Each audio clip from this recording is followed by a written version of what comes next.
আজকে আমরা একটা দারুণ আধুনিক বাংলার লোককথার গভীরে যাব। এটা এমন একটা গল্প যা আমাদের দেখায় যে আমরা ভয়কে কিভাবে তৈরি করি, কি করে তার মুখোমুখি হই আর শেষ পর্যন্ত তাকে বুঝতে শিখি। চলুন তাহলে এই রহস্যময় নীল বাঘের উপাখ্যানের গভীরে ডুব দেয়া যাক। ভাবুন একবার, গল্পটা শুরুই হচ্ছে এই চিৎকার আর আতঙ্ক দিয়ে। সুন্দরবনের একটা গ্রাম, আর সেখানে ছড়িয়ে পড়েছে চূড়ান্ত বিশৃঙ্খলা। প্রথম মুহূর্ত থেকেই কিন্তু গল্পের মূল সংকটটা একদম পরিষ্কার, এক অজানা ভয় যা সবাইকে তাড়া করে বেড়াচ্ছে। তো গল্পের প্রথম পর্বে আমরা সুন্দরবনের এই প্রত্যন্ত গ্রামটার সঙ্গে পরিচিত হচ্ছি। এখানকার মানুষদের সাধারণ জীবনযাত্রা আর তাদের মনের গভীরে লুকিয়ে থাকা ভয়গুলোই কিন্তু এই পুরো গল্পটাকে এগিয়ে নিয়ে যাবে। গল্পের যে মূল টানাপোড়েন সেটা এখানে কি দারুণভাবে ফুটে উঠেছে দেখুন। একদিকে জল আনার মতো একটা নিতান্তই সাধারণ রোজকার কাজ, আর অন্যদিকে এক অদৃশ্য বাঘের ভয়। মা ময়নার কাছে যেটা একটা প্রয়োজন, সেটাই আবার তার প্রতিবেশীর চোখে এক মারাত্মক ঝুঁকি। এই যে নীল বাঘের কথা সবাই বলছে, এটা আসলে কি? এটা কিন্তু শুধু একটা পশু নয়, এটা হয়ে উঠেছে একটা স্থানীয় কিংবদন্তি, যা মানুষের ভয় আর নানা রকম গুজব থেকে জন্ম নিয়েছে। মানে এটা যেন গ্রামের সবার মনের ভেতরের ভয়ের একটা জলজন্ত মূর্তি।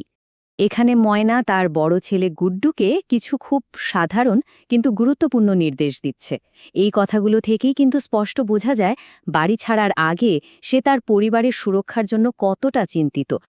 আচ্ছা, এবার আমরা গল্পের সেই অংশে ঢুকছি যেখানে গ্রামের সবার ভয়টা ময়নার একেবারে ব্যক্তিগত দুঃস্বপ্নে পরিণত হচ্ছে।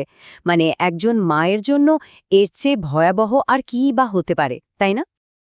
বাড়ি ফিরে এসে খালি ঘর, ভাবুন একবার ময়নার মনের অবস্থাটা।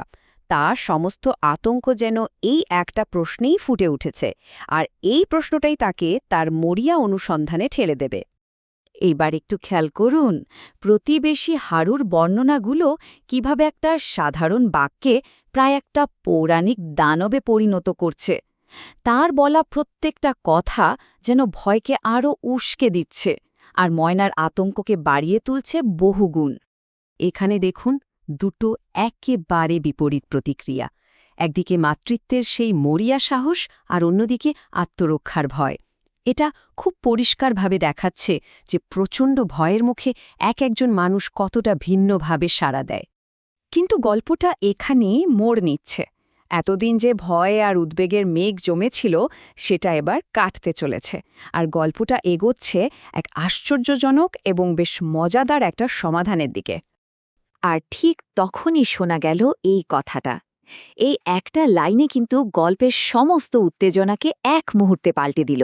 এতক্ষণ ধরে যে ভয়ানক পরিবেশ তৈরি হয়েছিল, তা একটা শিশুর এই অদ্ভুত সাহসী কথায় যেন ভেঙে চুরমার হয়ে গেল। তাহলে আসল ব্যাপারটা কি ঘটেছিল? খুবই মজার। যে ভূমিকম্প সৃষ্টিকারী দানবের কথা সবাই ভাবছিল, সেটা আসলে ছিল দুটো ছোট ছেলে যারা মজা করে একটা কুকুরকে তাড়া করছিল। পুরো বিষয়টাই একটা বিশাল ভুল বোঝাবুঝি। আর সন্তানদের ফিরে পাওয়ার মুহূর্তটা দেখুন, প্রচণ্ড স্বস্তি আর ভালোবাসা এখানে প্রকাশ পাচ্ছে এক অতি পরিচিত মায়ের বকুনির মধ্যে দিয়ে। এই ব্যাপারটা পরিস্থিতিটাকে আরও বাস্তব আর মজাদার করে তুলেছে। তো এই পুরো গল্পটা থেকে আমরা কি শিখলাম? চলুন এবারে উপাখ্যানের শেষ পর্বে আমরা এর ভেতরের গভীর অর্থগুলো খুঁজে বের করার চেষ্টা করি। এই স্লাইডটা কিন্তু খুব ইন্টারেস্টিং। দেখুন, একই বিপদ, কিন্তু তিনটি ভিন্ন চরিত্র তাকে তিনভাবে দেখছে। মা ময়নার কাছে বাঘটা হলো তার সন্তানদের জন্য এক বাস্তব হুমকি, প্রতিবেশীর কাছে সেটাই এক পৌরাণিক দানব, আর শিশু গুড্ডুর কাছে ওটা কেবলই তাড়িয়ে দেওয়ার মতো একটা উপদ্রব। মানে একই ভয়কে আমরা কত ভিন্ন চোখে দেখতে পারি। এই বিশ্লেষণটা আমরা এই গভীর প্রশ্নটা দিয়েই শেষ করছি। এই গল্পটা আমাদের নিজেদের ভয়কে আমরা কিভাবে দেখি আর তার মোকাবেলা কিভাবে করি তা নিয়ে নতুন করে ভাবতে শেখায়। কোনটা আসলে সঠিক পথ, পালিয়ে যাওয়া নাকি রুখে দাঁড়ানো?